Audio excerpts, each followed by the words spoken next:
when someone says, hey, what really makes Scott Rogowski happy? You know what? Give him some vaudeville, a little Borscht Belt comedy, and he's in heaven. You know, certain other people have certain guilty pleasures. For me, what's my sweet spot?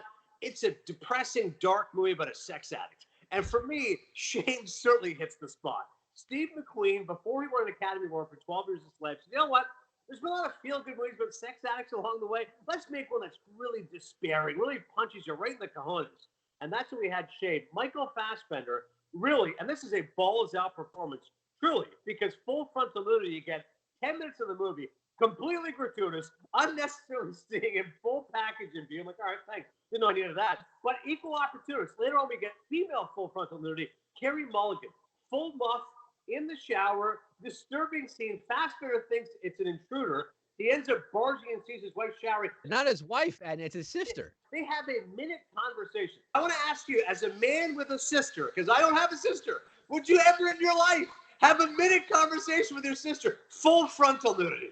There are a lot of things about that movie that I wouldn't take to my real life. Well, here's why I'm recommending it. Because listen, especially where you are in New York City, everyone's like, man, I haven't, had a little fun lately. I'm stuck in this room, whatever. So you go, let's watch Shane for a little bit of escapism. Because you say, listen, when we get back to normal life, beyond sexting, I can't wait to have normal relationships. But this movie is a cautionary tale to remind you, you know what? It's not what it's cracked up to be. Like there's a benefit to social distancing, because when you go deep down that rabbit hole, you got a laptop that's just filled with porn. You got a guy who literally meets this beautiful black woman, cannot perform well. She leaves the apartment. Boom, he calls a hooker. He has no problem getting rid of his business. So, like, when you go into that vortex, it's really not a place you want to come out of. So I think it's a necessary movie for people to watch right now to realize, you know what, just because you have things in your access, you shouldn't be accessing them. And towards the end, I mean, let's just guess the ending. Fassbender at this point, like an alcoholic, like a junkie, he's elapsed all that he can sexually. He goes, you know what, I'm just going to go ahead with guys.